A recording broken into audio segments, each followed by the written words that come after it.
dedicated to Eastern and Southern Kentucky. This is WYMT Mountain News This Morning. Good morning. It is 4:59 on Thursday, July the 11th. I'm Will Puckett. Thank you for tuning into Mountain News This Morning. Brandon is off today and tomorrow, so we are joined by meteorologist Kelly McShane.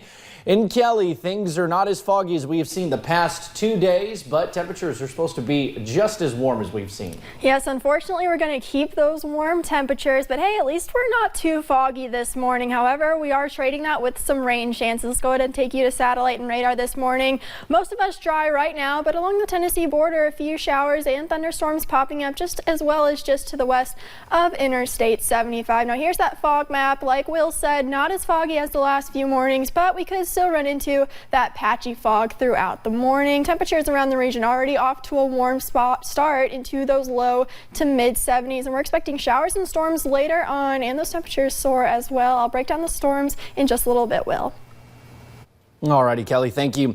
Well, officials are still trying to track down 3 men who escaped the Kentucky River Regional Jail Monday. The Hazard Police Department and Kentucky State Police are still looking for Kenneth Spurlock, James Reed, and Stephen Smith. If you have any information on where the escaped men may be, you are asked to contact the Kentucky River Jail at 606-436-1008 or call police. Well, an inmate that walked off from work release more than a month ago in Perry County is back behind bars. John David Feltner was cutting grass at a cemetery when he walked away on June 6th. The 34-year-old had last been seen getting into a green Suburban. He was not considered dangerous. He is now back behind bars at the Kentucky River Regional Jail. Well, a man is dead after an officer-involved shooting in Powell County. Police officers were looking for a blue pickup truck after a nearby business owner reported the truck stolen. It was involved in a police chase with police that say an off-duty deputy with the Powell County Sheriff's Office say the truck on Ashley Hollow Road and saw the truck on Ashley Hollow Road and approached the man. Kentucky State Police say the man tried to disarm the deputy, and that is when the deputy shot and killed the suspect. Ken Howard lives nearby.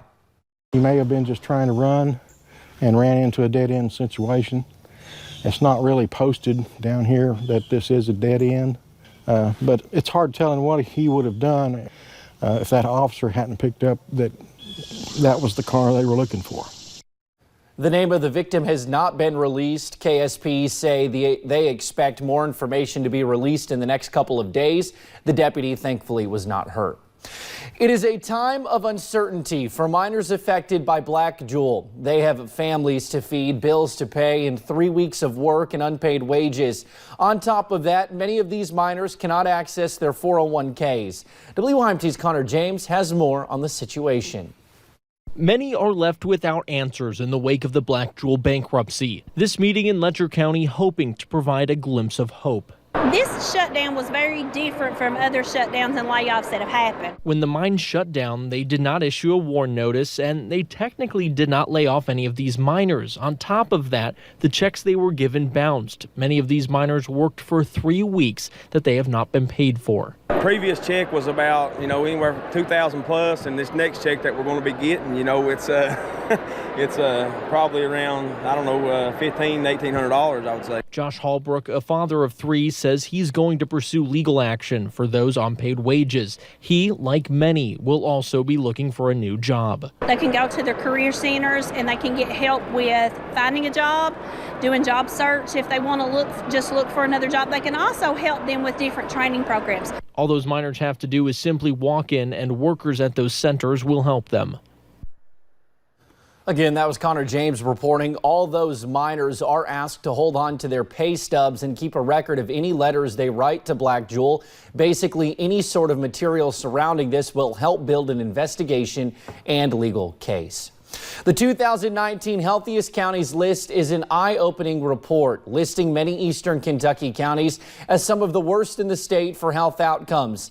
Kentucky itself ranks poorly among the national average, but boiling it down to county by county, eastern Kentuckians in our way of life rank almost dead last. The biggest obstacle is education. I mean, we have a cultural issue here. We come from a culture where we eat because it tastes good, not because it's good for you. Perry and Owsley counties came in at 119 and 120 out of 120 respectively. For a more detailed breakdown, you can head on over to our website at WYMT.com.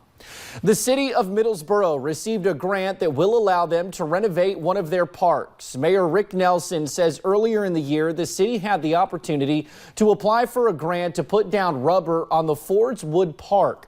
Nelson says the poured place mat will be around 2 to 3 inches thick and will make the playground safer. I know we got a lot of needs for our playgrounds and things, but you got to start somewhere, and we're not going to turn the grant down, and we're going to go with it and try to enhance our playground.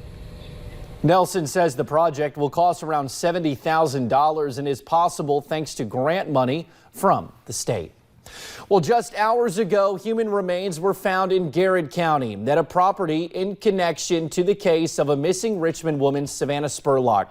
Now, we are just learning an arrest has been made at the Madison County Detention Center this morning, learning more about David Sparks.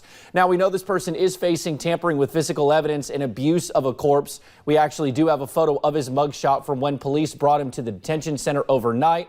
Now, we do have somebody outside of the detention center. We are having some technical difficulties. We hope to be able to get to her in just a little bit, who is getting an arrest citation for him so we can get more information.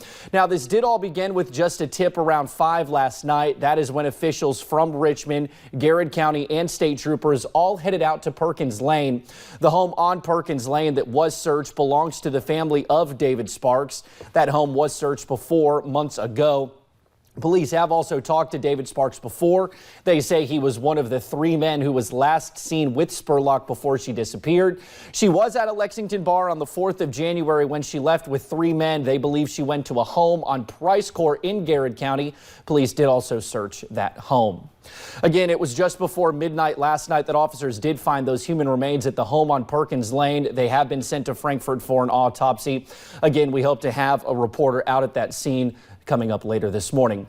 Well, thank you for getting your day started with us right here on Mountain News this morning. Later, an odd car crash seen in Arizona left one driver in a prickly situation. And a cold front will bring showers and storms today, and a few of those could be on the strong side. I'll break down the details in my forecast next.